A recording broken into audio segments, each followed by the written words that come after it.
I'm going to sign off of the phone Thank you. and then turn on my audio on Zoom. Kathy, ready? You've been ready, okay. Okay, so good morning, everyone. Today is Thursday, November 5th, 2020. The time is 9:03 a.m. Officially calling this meeting to order. It is our weekly community development meeting. We do have a public hearing this morning. And attending are Commissioners Duncan, Brooks, and Filios. And I'm going to ask Ben if you would please lead us in the Pledge of Allegiance. I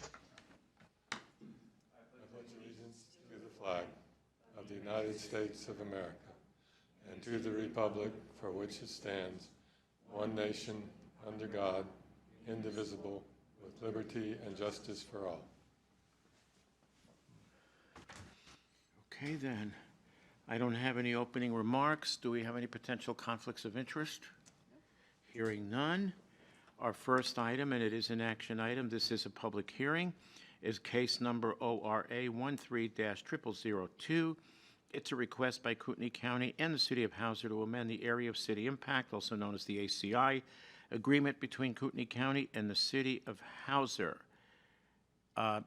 Director Callahan, would you like to lead us off? Any comments? Yes, sir. A couple of things. First, just giving credit where credit is due.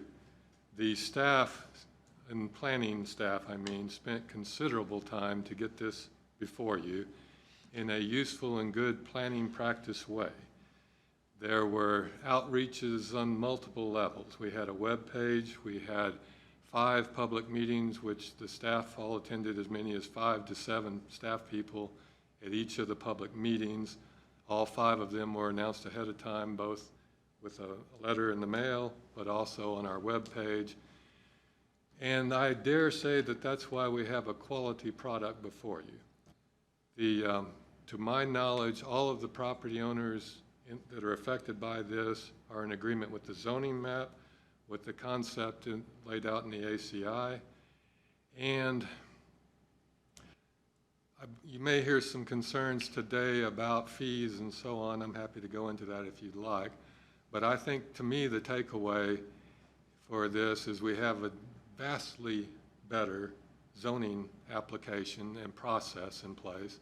It eliminates considerable review that used to occur under the old ACI in the way of the Hauser City being involved with a certain Class 2 permit, and also in the way of having a joint city-county planning commission review subdivisions. All of that is way above and beyond any other ACI we have, and we have 11 others. And this really puts us back in mainstream good planning practice, and I believe everyone will agree with that. So with that, I'll just mention a few other things that are highlighted on the page to my left, and Zoom audience can see this too. One of the differences between this ACI and the past is we use county zoning instead of city zoning. That's really monumental because this county staff had to try and figure out what city zoning meant. That was difficult on various levels, but not least of which is that city zoning, in this case, is what planners call performance zoning, meaning you had to read a paragraph that was descriptive, figure out if the use proposed fit certain things that created point categories in that description. That was a judgment call, and to some extent arbitrary. And so the staff was always in a difficult spot trying to tell people whether you can or can't do something in our own county area outside of the city zoning, because we were using city zoning. Now again, we have a sliding scale, which is different from what we used to do for giving fees back to Hauser. The reason for this sliding scale is it weans Hauser off of our fees ultimately. But Pat and I thought it was important to have this back to them because since the original ACI, the county has been giving back 85% of our fees to Hauser. That was a deal struck long ago in the 90s, 97, I think, if I remember right. Anyway, there's the practice of it, and the city's become so reliant upon it that, again, this is a case where I thought the minuscule amount of fees we were actually giving up to the city, while it's big to them, because they don't have a big budget with a city of 700 people, or town, but it's big to them. And so I thought this was the least we could do to get the new zoning, our new process, in a much better ACI in place. And it's not for, as you see, not for a very long time. It also doesn't affect at all, in any way, what property owners are paying. They're still paying what they would have paid. So again, I don't see that there's an issue here.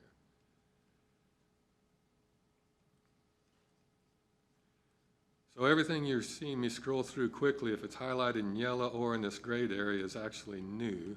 I'm not going into the details because I trust you've read it. On the zoning map here, I just want to belabor a few quick things.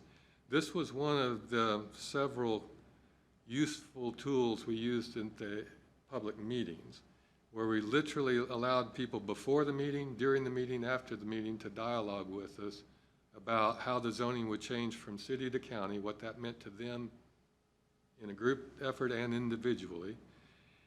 And we also went into the level of detail I'll just quickly highlight here, where you see this red line is the current ACI. The yellow line is the proposed new. The reason that's important, is the change that is the red line used to follow topographic features, watersheds, things that are virtually impossible to find on the ground. Well, without surveying.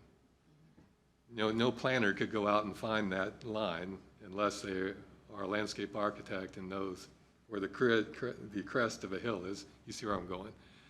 So we put a common sense to this, and the same sort of common sense we use on every other ACI, which is we now follow boundaries of properties. And so that's why you see, instead of this wiggly line, a straight line in yellow. The ACI is frankly larger than I would like, but again, I thought it was a small concession to give into to get us through everything I've described, and recognizing that this Post Falls to the south is on the annexation march. My assumption is they will annex at some point soon up to the highway, and when they do, it makes this ACI superfluous. So again, I don't see that, even though it's larger than I would like, I don't see that that creates some significant issue, because ultimately everyone's going to get what they want, I think. And everyone includes the city staff, the city council, the property owners, and even Post Falls to the south, because they have the ability to do what I just described without talking with us, without dealing with the Hauser ACI. If you'd like, I can show you some of the graphics, other graphics we did use in the various meetings. They're cool looking, but they're just really informational. It was one of the tools the staff used to communicate with people. And that's it in a nutshell, unless you have questions that you'd like to drill down on. Any questions? Leslie, no? Bill, no? I'm good. I did forget one thing. Go right the ahead. The Joint Planning Commission, the Planning Commission, and the Hauser City Council have all reviewed this and recommend approval unanimously. Okay. And the joint commission, is that going to be dissolved? Yes. Okay. And I think they are jazzed by that. Yep. That's my term, not theirs. But Okay. No further questions? Okay. So this is a public hearing, and Rand Wickman. Rand, you wanted to speak, sir? Good morning, Commissioners. Thank you. It's good to be here. Rand Wickman for the record, 2992 East Gotham Bay Road, Harrison, Idaho. And I'm here representing property owners on the south side of Highway 53 within the current and proposed Hauser area of city impact.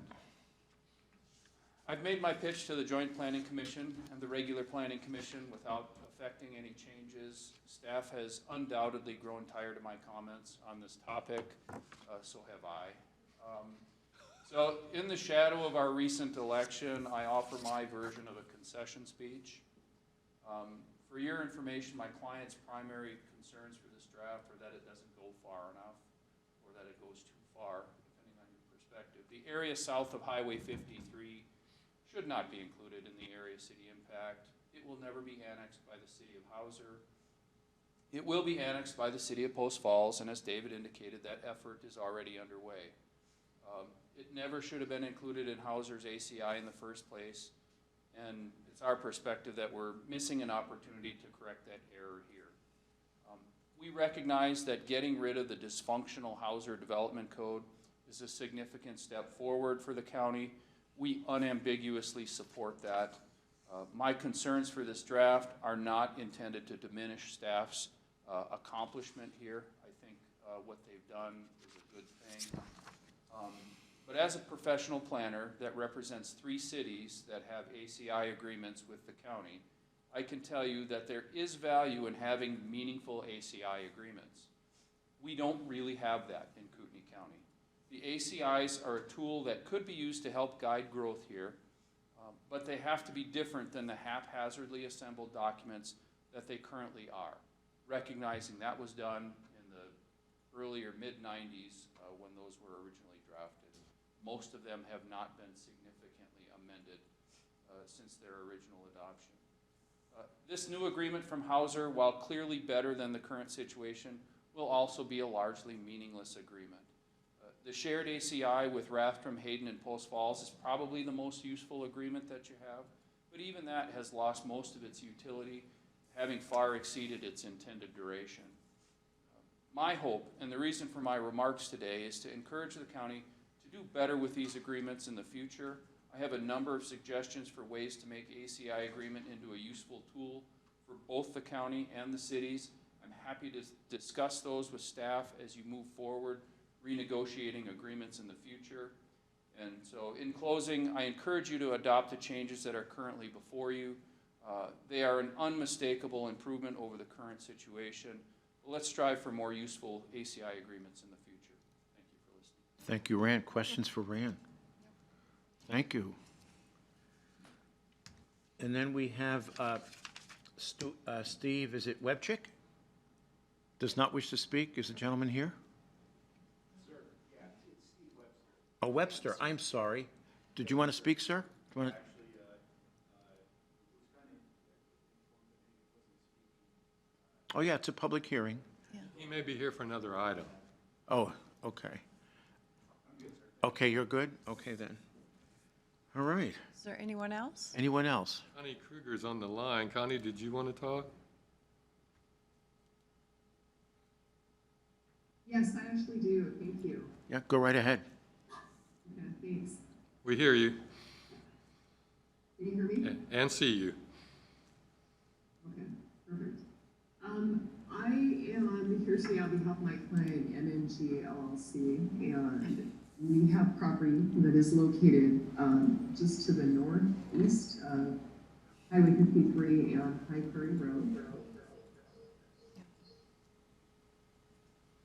And we have been working through a process of obtaining ITD approach permits for a project within the area.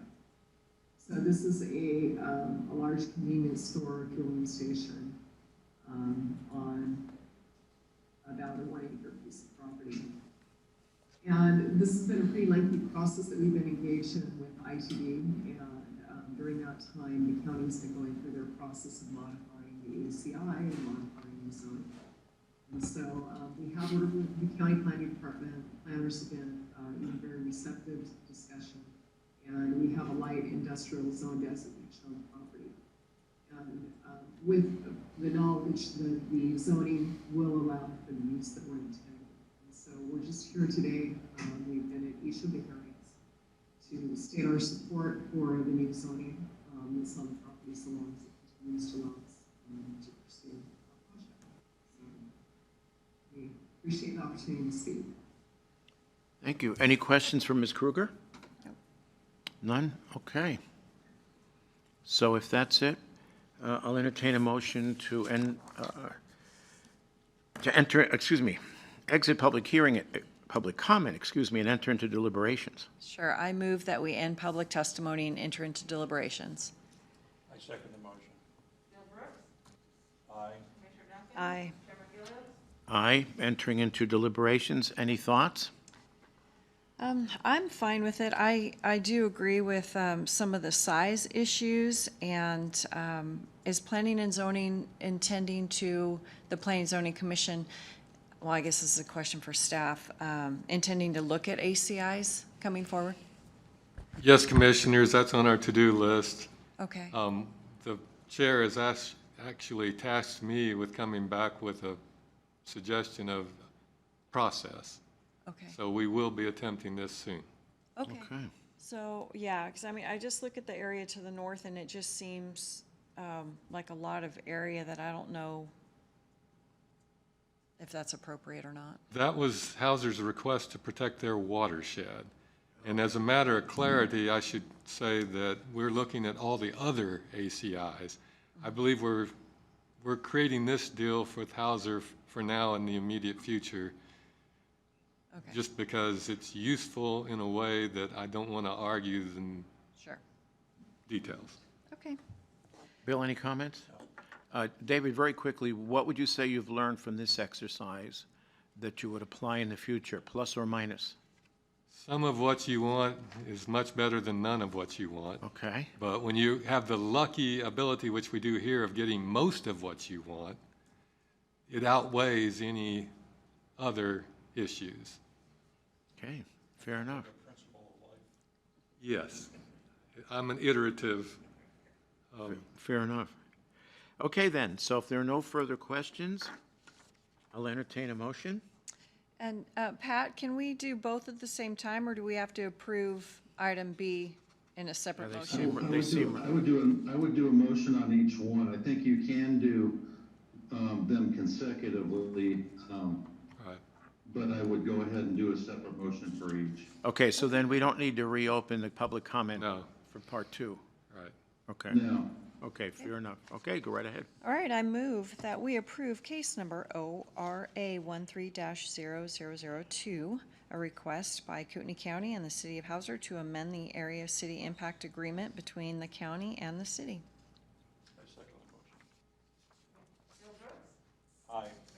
Aye. Aye, and the motion is carried. Case number ORA 13-0002 is approved. Moving on to case number ZON, also an ordinance 13-0003, a request by Kootenai County to amend the zoning within the Hauser area of city impact to reflect Kootenai County zoning. Motion? I move that we approve case number ZON 13-0003, which is the request by Kootenai County to amend the zoning within the Hauser area ACI.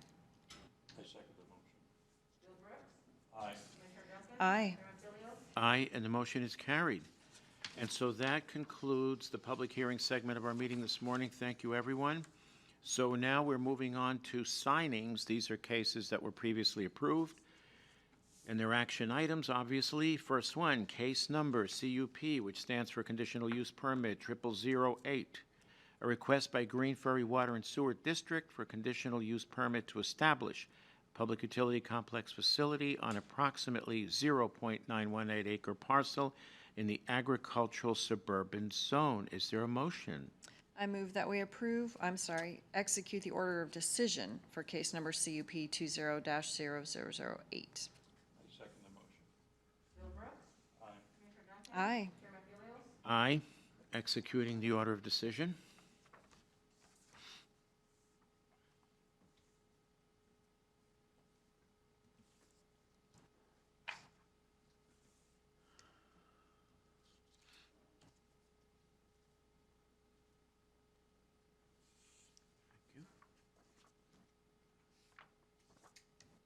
Okay, second item of signing, case number VAR, which is a variance 20-0005, First Light Properties LLP, for 25-foot variance to the 25-foot front yard setback on a 0.26 acre parcel of land in the agricultural suburban zone. Motion.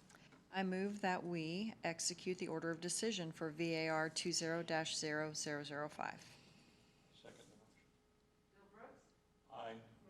Aye. Aye, executing the order.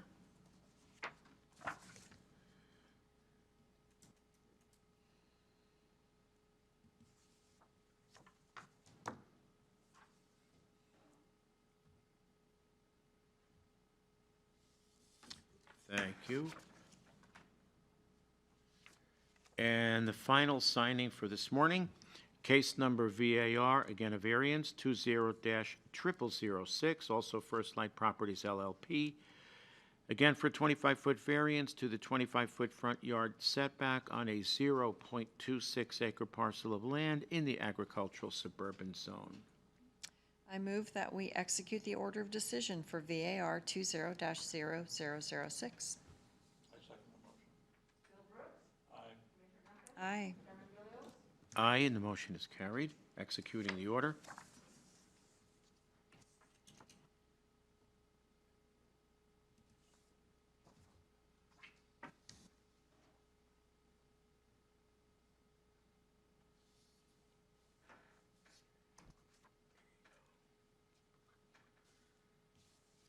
Okay, then, so that concludes the signing segment of our business this morning. Moving on to our final segment, which is our community development update. And the first item is consideration of outside plan review contract, potential action item. Director Callahan, please. Commissioners, on the screen to your right, I have the contract. You've also had it in your e-packet for some time. I am waiting to hear from Pat as to what he thinks of it. So the main thing I wanted to get in front of you is the concept of could we use an outside consultant for plan review, and then once Pat's comfortable with the contract, then we'd actually go forward and execute. But the idea here is, as you know, we're short one regular full-time FTE that normally does plan review, and we're using the other regular FTE out in the field doing inspections because we're short 3 inspectors that normally do inspections. And so this is our way of trying to compensate. The usefulness of this is not only is this firm well-known and we hear well thought of, but also they are willing to do this at a rate, I think you may have seen in here, it's 75% of our total fees. Mm-hmm. So that makes it entirely reasonable. Now, that, you know, again, we're not an enterprise fund, so our monies don't come back to us. You know, it goes into general coffer. Right. But at least in this way, we're not charging any more for process, and presumably we're not spending any more than you spend on staff anyway. Right. Okay, so that's where I land. Okay, so. And our chief building officials here, if you have any specific questions. Okay, so this is pending legal review. Yes, sir. Pat, any idea when you might have completed this? Oh, did he sign off? Pat? He may not have called back in. Okay, fine. That's fine. Okay. And I ended the Zoom meeting because that was the public it's not a hearing. public. Because it's not a program. I get it. Right. Okay, that's fine. How long do you think he needs? About a week or so? Normally, yeah, at the most. And he's actually had this for over a week. And okay. He got a call from me a few days ago frantically asking if he could look at it. Right. So Well, if it's done today, you can put it on Tuesday's business. Yeah, there you go. that would be fabulous. Okay, Okay. super. All right. Continued discussion of AIN 246521, a potential action item. This is our second item. Go right ahead, David. I'm pulling up a visual because it's easier for you to remember all these things, I think, if you see this. We've talked about this one several times. This is the pipeline tract in an old subdivision that's actually in the city. And the neighbor wanted to receive this pipeline but wasn't willing to accept it with our terms, which is an old easement that's been in place for forever. We talked to the pipeline company. They are actually willing now to take the property over. That makes common sense to me for reasons you see on the screen, where you see it says 30-foot pipeline tract. Mm-hmm. And even though this is a 30-plus-year-old subdivision in the city, it would have been good subdivision practice at that time to turn the land over to the pipeline, or they wouldn't have called it out as a tract. Mm-hmm. So to me, we're finally doing what should have been done a long time ago. Can we put this through the process, since the pipeline's agreeing to it, put it through the normal process as if we would have received a bid? Well, Mary can probably answer that question better than me. Would you come forward? So I just think for Because then it just follows the proper channels. I know this has already been through once, so I think it'll go fairly quickly again. Pull them For up to you. the record. Yeah, just pull them, there you go. Hello? Yes. Yes, Commissioners, as you may recall, we have received a bid on this property, and we recommended that we did not, we recommended that if you were in agreement to convey the property to the private property owner, that there would be deed restrictions accordingly for Yellowstone Pipeline Sure. to have access. And the property owners rejected that opportunity. Right. So now then, the Yellowstone folks, the business unit in Colorado, have agreed to accept conveyance to them. I don't know what that looks like. We'll have to have Pat work with their legal counsel to determine, Normally, it would just be a deed transferring it from us to them. Yeah. right? Right. Which hopefully is still the case, so. Right. yeah. Yes. So Yeah. that's where we left it. Okay, with and then them. we can pull the other stuff we've already done as far as the taxes and stuff with the Right. treasurer, so we just button up those Right, things too. Yes. So then what do you need from us today? Agreement to transfer this to the pipeline company. Okay, is it pending legal review by Pat? No, he just has to, it's his job to draft the deed. okay. So it should come before us again at a business There meeting. you go. yes, Yes. Yeah, correct. Okay. Thanks. All right then, so let's go to a motion. all right. I move that we approve the deed conveyance to the pipeline. Aye. Aye, and for clarification, it's AIN 246521 and I, and so the decision is affirmed. Okay. Item C, third item, discussion of CV 20-0298 and CV 20-0306. Director Callahan, David. Commissioners, this is really an informational item, in my view. I'm not asking you to do anything, I just want you to hear us out. Because we've had neighbors complaining in this subdivision that there's a new owner that's effectively created a riding arena and a barn to keep animals, and they're charging for that. It's a commercial operation. That clearly triggers a conditional use permit, which they don't have. And as you see here, we've noticed a violation of that. That's our usual customary approach. We've also, the same thing for permits for building structures that are out there without permits. In both cases, we've heard the owner's willing to rectify things.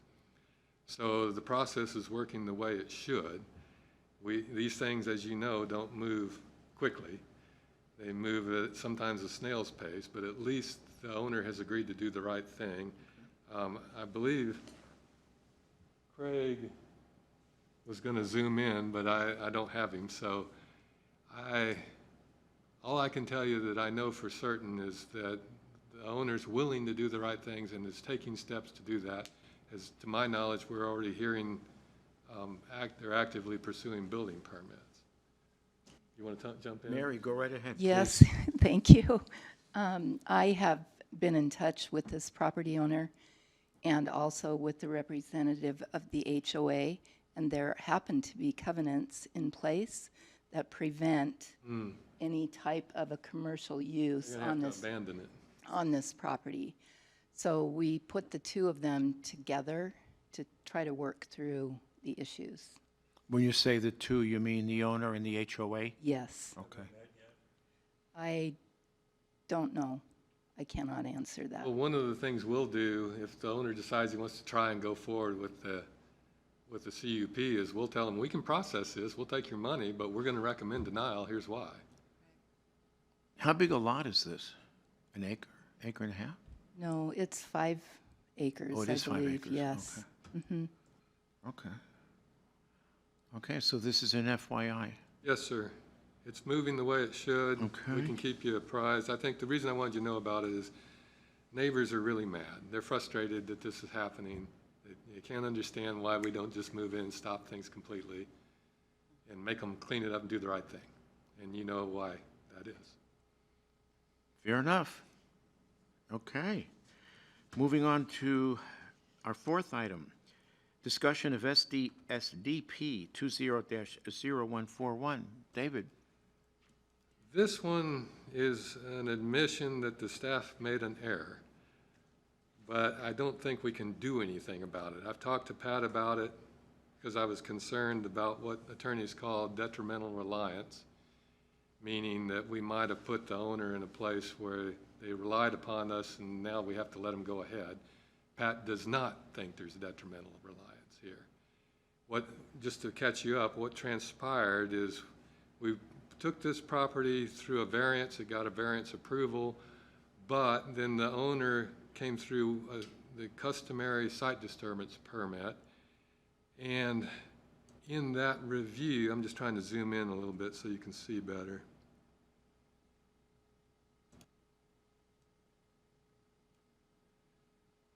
You can see this red line is where the measurement from the center line of the road should have been to figure out setbacks. And I won't belabor the details, but we, the staff, actually approved an SDP, a site disturbance plan, with the purplish area you see in what should have been eliminated. They shouldn't have gotten that much on this plan. It's an error. We should have just looked at the variance that was approved and said, no, this isn't quite right. But this is, remember, a site disturbance plan, not a site plan for a building permit. That's why Pat thinks there's no reliance here.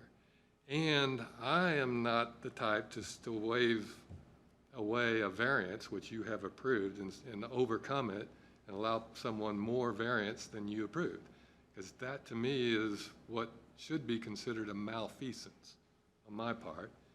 So I'm not willing to go there. To me, the options to the owner are, at this point, I'm sorry, but you either need to go back and do the grading to accommodate the variance that was originally approved. That's one option. Or go through the variance process again and see if you can get what you want, which is on the screen here. Or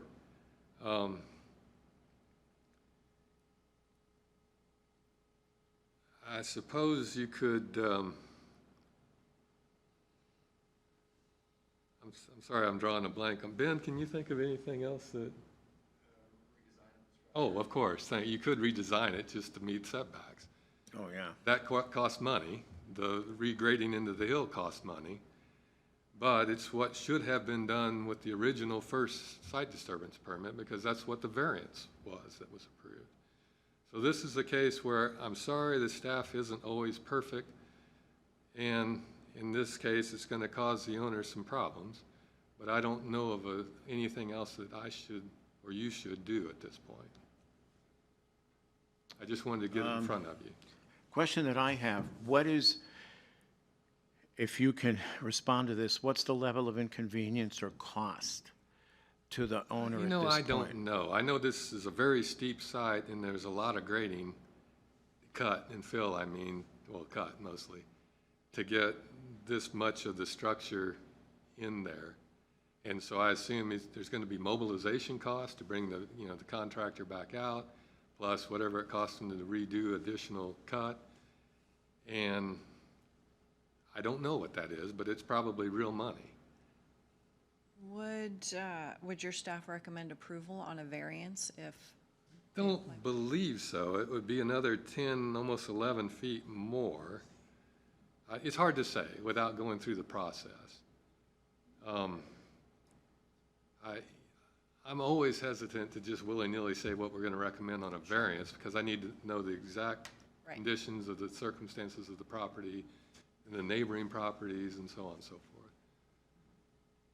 But, going back to our current criteria, you'll recall that the current criteria says this is the least variance that you should get because of the circumstances, or the most variance you should get, pardon me. So and you may, of course, grant that if you want, but again, I'm not comfortable just waving a wand and doing something that's wrong. Sure. And I'm not comfortable saying that we would grant a variance. I think that has to go through the process. Right. Among the downsides of that is it's going to be another 3 to 6 months to get them through that. Okay, so in order for him to physically meet the conditions of the variance, and assuming the contractor the excavator, whatever, has to come back out, basically you're taking more earth away? Yes, sir. That's my assumption, is you have to cut further into the hill. You have to cut further into the hill, so it's not, okay. And, that reminds me of one other thing. We did hear, I believe, as I understand it right, that there was some miscommunication early on between the owner and the highway district. So we called the highway district staff, and the highway district staff said they didn't miscommunicate. So, I can't tell how these things happen. They just, somehow the owner got crosswise. So even given that your staff might have made an error here, is there, I think we did err. okay, all right, so fine. I'll be clear with that. Let's assume that, okay. And even given that, should the property owner still have known what it was he needed to do or Yes, sir, couldn't because do? the variance is public record information, and even if it was a new owner from the one that processed the variance, that's part of the public record, and that should be part of due diligence. Okay. Any other questions for David at this time? Sir, did you want to speak? Would you come forward, please? And give us your name and address. I'm Jim Brennan. My office is at 761 Please talk right into the mic. Yeah, there you go. Post Falls, Idaho. Possibly you may have the opportunity to pull up the actual, that plat was never submitted, never shown to us, never given to us. I would ask that you pull up the plat map that you requested on May 13th. The one that went through the variance? We weren't requesting a variance at that Oh, time. are you asking me to pull up the map that went through the variance? I'm asking you to put up the map that was requested for the site plan development. And if you pull up that one, this was very specific that we were asking for. When you ask for a site disturbance plan, you do have the location of a home. And I have this one right here, if you guys would like to look at it, which was submitted to the county 3 separate times. And there was no recording on a 25-foot setback from Center Road. I have the original drawing that I did submit to the county that they requested. Not only did they request, we didn't request just an excavation permit. Why would we do that? We have to know that we can put a home on this site. And we showed them exactly, the road department, the county, and everyone, exactly where the home was going. We don't have an option to move the house further back. So I brought an engineer, we did a topo, and we knew exactly how far this house could go back. And we requested to be able to dig a site, to handle this home. And they granted us a site disturbance plan. And it's not just you would never just give up, hey, just go dig a hole and see what you can do. We're professionals. This is a $50,000 dig. And this is something that needs to be taken care of immediately because of the site. So if you look at the actual topo, it tells us what we can and can't do. And that's what we requested. Plus, they requested that we give them a plan and showing the location of the home, which we did. And if you look at that, and then if you look at the topo that goes with it, plus they said we needed a 25-foot setback. Sarah called Steve, the owner, and said, hey, good news, you only need a 25-foot setback. The house to the west has a 26-foot setback from the edge of the road. Two houses down have a 25-foot setback from the edge of the road. So everyone, when they're saying 25-foot setback, it was from the edge of the road.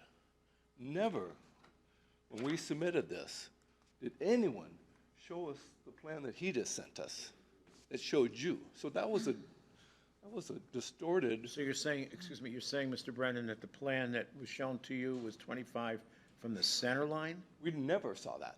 Okay. It was 25 foot from the edge of the road. From the edge of the road? And we figured that was true too, because the house right to the west was 26 feet from the edge of the road. House just built 4 years ago, we went and measured, it was only 25 foot from the edge of the road. So we had no reason to even think that we were even needing a variance. So we went ahead and dug the hole. Good news, we have a geotech, gave us permission to dig it. We just wanted to make positive that we could do what we submitted to do. Okay. We could. We finished the designs. We finished digging a $50,000 hole that has to have a foundation immediately. And it's all what we submitted. Look at the topos that we submitted, the measurements. That 25-foot is not on any of these drawings. And we found out about it 2 weeks ago. 2 weeks ago. But the county said, oh yeah, by the way, there's a 25-foot setback from the center of the road. Never. And we don't even have record that it shows it. If you look at the original ones that the site plans show in the lot, his deed shows, none of them show, you know, he owns both sides of this. He owns the whole thing. So the highway department, I don't know where they just decided to say, hey, we want a 25-foot setback from the center of the road. It's not on his deed. It's not on the plat. It's nowhere to be found that we can find. Let's, are there any questions for Mr. Brennan for now? Ben, did you want to comment? Thank you. Commissioners, Ben Tarbutton, planner for the record.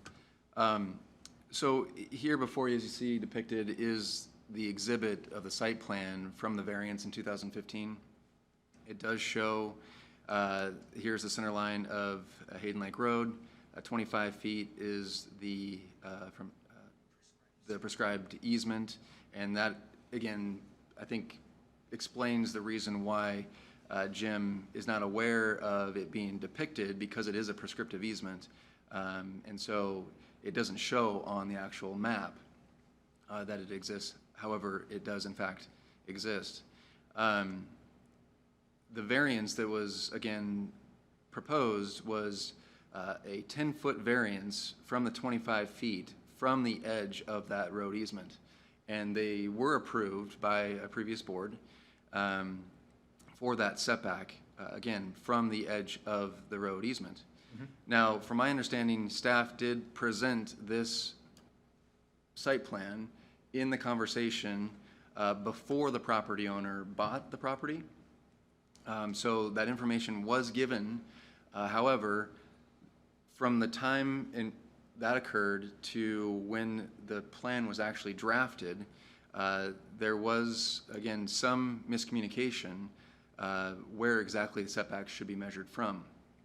And that is where we get this. This is, to Jim's, hopefully clarify some confusion here on Jim's part, that this is the page of their plan that we have approved. This is just for illustrative purposes. I've kind of depicted these different parts, and this is, again, the center line right here. Here's 25 feet, which is the right-of-way. This is the 15 feet that would be required from the setbacks, according to the approved variance. And then this purplish area is the encroachment of that. In the past conversations, again, with staff and the applicant, to my understanding, is that the focus, again, was on site disturbance-related concerns, stormwater, site disturbance, sediment and erosion control, not on necessarily the location or the final design of the structure. Based on our understanding, there was still some level of redesigning of the structure, even though apparently that's not the case. That was staff's understanding, that we're putting some finishing touches on that design. And so the setbacks weren't something that were taken into consideration. However, as David mentioned, that is an error on our part. It should have. So I hope that does provide some clarification, and if you have any other follow-up questions. Actually, I do. When we considered, when did this come before us? Was it months ago? In so September of 2019, I believe, is when they applied for a site disturbance permit, and staff began some review at that time. But at that time, the applicant had not yet prepared a site disturbance plan. Okay. In which we informed them that it's a high-risk site. They would need an engineer or a landscape architect to design this plan. For some reason or another, I'm not sure the details, that permit was eventually canceled. I think the owner decided, okay, let's just kind of pause and wait. They came in for a new application I believe, and I can find that for you just a moment here. It was this year, and that was May of 2020 is when they reapplied. Okay. I have two questions. Question number one, when they applied, when we granted it, and I presume that was this board, right? No. You said they came in Previous. this year. 2015. 2015, variance. all right, so that would have been It was Dan, Green, Dan, Eberlein, Todd, and Stewart. And Yes. Stewart, okay, fine, it doesn't matter, but anyway, okay.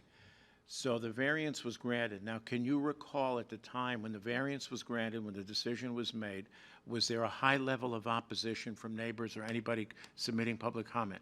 So from my recollection, there were 5 comments, 4 of them were opposed, 1 was in support.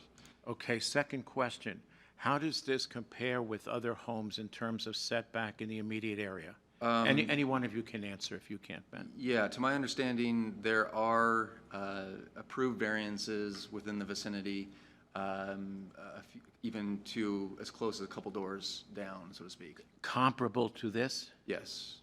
Vlad actually processed the variance. Vlad, you want to come up, please? You can stay, Mr. Brennan, you can stay there if you'd like, you can sit either way. Go ahead, Brad.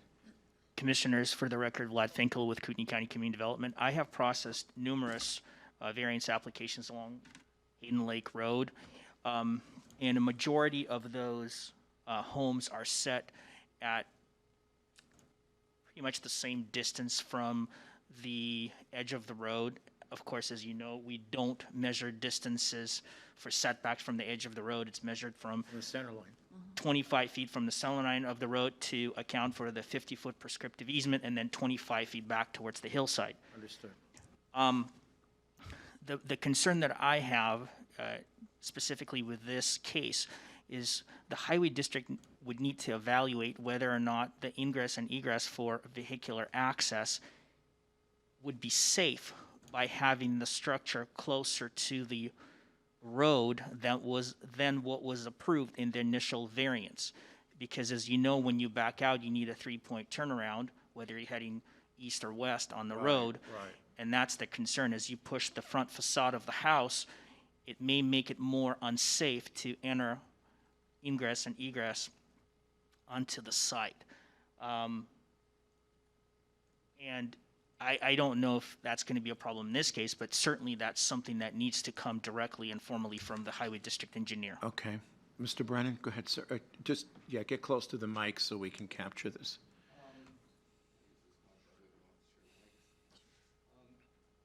That's a good concern, and the county, Yeah, just pull the mic in. There you go. the county did understand, before we get a site disturbance permit, we had to get approval from the highway department. Okay?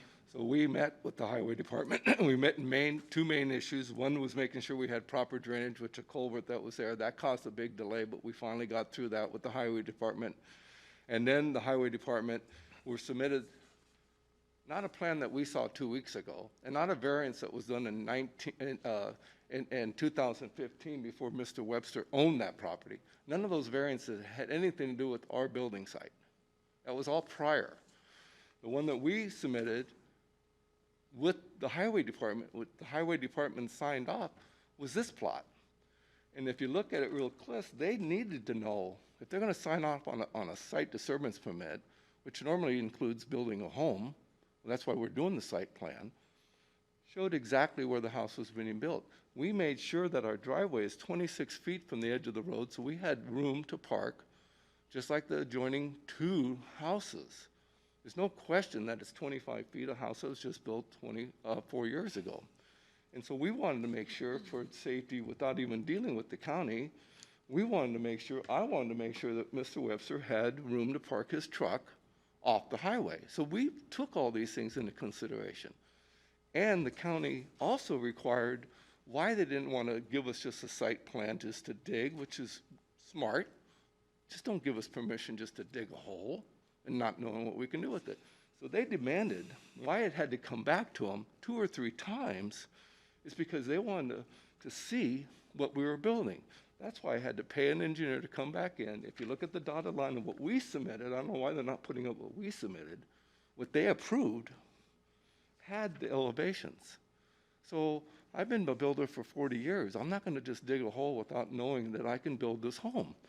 And we wanted to dig it first just to make sure that when we completed the design, we were able to, I mean, if you look at what we did in May, and if you look at what we submitted last month with the building plan, we moved the home 2 feet smaller, and that 18-foot became 16 feet. That's the only variance we had to do to make this plan work. So we're educated. We're not just a couple of guys digging holes. Sure. So we made sure, so the highway department did sign off on this plat. Okay, so let me, Vlad, do you want to, this is going to be the last comment. I want to move on if we can. Did you want to come forward again, Vlad? Real quick, just maybe. Yeah, Ben, go I ahead. pulled up the site here. It does give you kind of the idea of the pattern of development. And so you can see this is the project site outlined in light blue. And then you can see, of course, the proximity of the structures in its location to the actual. Okay, Very so closer. if I take the proposed structure here, looking at this map, and I know you can't, I don't know if you can draw a line, if the software will allow for that, but where would the front of the structure be on the site? I don't know if I have those tools on this. But you can approximate it. It doesn't have, is it basically the same as the one, well, I'm not going to, I don't know which direction, but to my left? That's west. Yeah, you know what, I don't know the answer to that, Commissioner Filios. Like, if we're using this as kind of a, you know, an example, where in location, but I think it is comparable to where this would be, yeah. Okay, this is where I'm at, so we can try to bring this to conclusion. Okay, clearly we screwed up. We admit we screwed up. I'm not going to put the applicant through another variance process. That's absurd. If Lakes Highway District does not have a problem, I'm inclined to approve this. David, am I out of line? Can we go forward or not? I believe we eat our mistakes.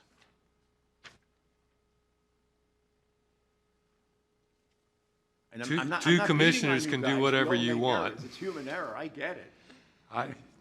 You know, you might want to talk with your legal counsel before you make this decision, because you would effectively be granting a variance outside of the process. But the rational basis, I think, could be that we're correcting the staff error. So that's where, in your shoes, I'd be curious to know what Pat thinks. I'm emailing him right now. We have so few staff errors. So that's one thing. And it's understandable. Nobody's laying blame here. I mean, it happens. You're not two guys digging holes, which I think would be a great name for a company.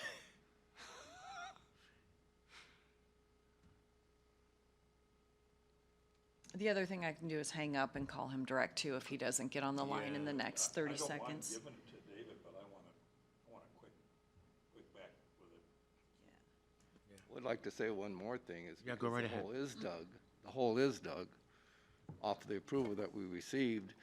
And to leave a hole that high, that steep, we do have geotech that's given us permission to build the foundation as our support. And so, time is of the essence. Right, We don't want right. that hole to sit for a year. Yeah, we'll try calling Pat. Thank you. While we're waiting for Pat, the part of this that's frustrating to me is that the variance is a public record process, and any contractor and any owner should look at the variance, not anything else, as a starting point. Yes. Hey, Pat. Sorry, it's Leslie. We are on item D for the SDP 200141, and we're talking about, I think you're already familiar with it, and so we're just talking about options that we have available to us. One of the options that Chairman Filios brought up was to just go ahead and approve moving forward without a formal variance because Lakes Highway District has signed off on it. So legally, where are we at there? In other words, Pat, I don't want to put the applicant, the property owner, through the process of awaiting, going through another variance. A variance to a variance. I'm saying We know we screwed up. It's human error. It's understandable. Okay, fair enough. But I think to be fair about it, and given the fact that Lakes Highway District doesn't seem to have a problem with it, let's just go ahead and, grant, if you will, the variance to the variance. Okay, let me back this up, since I wasn't on and I didn't even realize you're continuing the meeting. It said the Zoom feed was, I cut that off. Yeah, that was, Sorry about that, Pat. it's all right. Go ahead, Pat. had I known the meeting was going on, I would have just stayed on the line, but being that as it may, what's the context behind this? Okay, so the context behind this is that the applicant, property owner, came in and requested a variance. The variance. 2015, and that was approved. Yeah, it was back in 2015, and it was a variance, and it was approved by the board at that time. Anyway, fast forward, so the property owner has proceeded to start to dig, to excavate. And what has happened is, because that is to say, Community Development, Kootenai County, however, basically missed something in the schematics, if you will. What has happened is the structure as is now depicted is actually encroaching within and consuming more, if you will, of the variance than was granted. We have a hole in the ground now, in part due to the fact that we screwed up. However, Lakes Highway District doesn't seem to have a problem with it. So what I'm saying is, I don't want to cause the applicant any more grief. Let's just go ahead and approve it. It appears to be consistent with neighboring properties. Yeah, because I think the only reason, I would advise going along with that is because it was based on, it was an error on our part, at least in part, as far as In part, right. where the structure should be located. So I guess I take that to mean, or we do, that you're okay with it. Yes. All right. Thank you. So is there any paperwork that needs to be done to No, this is it. solidify it? This is all public record, so So, we'll put a note. Yeah, it sounds like there was a site disturbance permit. Yes. Yes. yes, that's correct. Pat, can you hear me? Yeah, barely, but Th- yes. This is the case that you and Ben and I discussed by telephone a few days ago. And that when I brought up detrimental reliance. Right. Okay. Okay, so Pat, do we need a motion?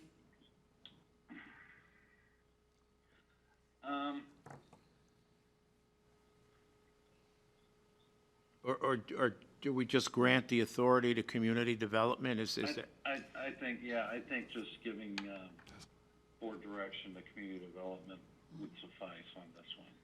Okay, so, thank you. So I guess it's fair to say, Director Dave Callahan, that you have the authority to proceed to approve the, how do we put it, the deviated or site About the disturbance? site disturbance permit as submitted. As submitted, thank you. Okay. Does everyone understand what we just did? Okay. Do we Thank need, you, gentlemen. Thank you, Steve, thanks you. Go right ahead, Mr. Webb, you're very welcome. Sorry about the mishap, but if we can make it right, we try to make it right. You bet.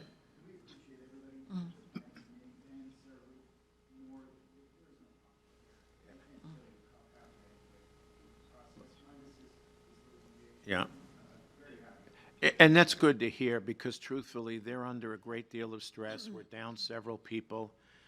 It's tough competing with a market as hot as this one is, and people are offering wages that make it difficult for us. But thank you for your patience. Appreciate it. You bet.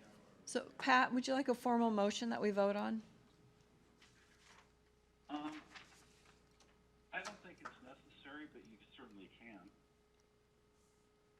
Belt and suspenders, it's fine. Okay. Okay. All right. All right, So well, I guess we're good? fine. All right. I believe that was our final item. That's it. Yep. Thank you. Public comment? None. Oh. Yeah, go right ahead, Vlad. Commissioners, just for future reference, I don't believe any agency can just overrule our rules and regulations and approve a document without our consent or without the board's approval, just for future You mean information. the highway district. or any other agency. Oh, yeah. And we constantly have those discussions. Yes. We are constantly contacted by the public to say, well, this agency's fine, this agency's fine. That's incorrect. We have our own rules, not our own, but we have county rules and regulations that we must administer. And the only way to deviate from that is to go through a formal review process, whether it's an administrative variance that David approves, or it's a public hearing variance based on the provisions in our code. And so an argument made by any public individual that this agency said it's fine, well, that may be fine with them, but it's not the case, because we are the overarching agency that makes a final say on any land use application in Kootenai County. And your point is very well noted. I appreciate that. Thank you. Thank you. Thank you. What I'm grateful for is that you give us the opportunity to present these things to you. It's a nice relief valve Oh, sure. that we Absolutely. otherwise wouldn't have, so thank you. Sure, absolutely. Okay, then. So the time is, I've got almost, well, let's call it 10:03. Meeting adjourned. Thank you. All right. Thanks, Pat.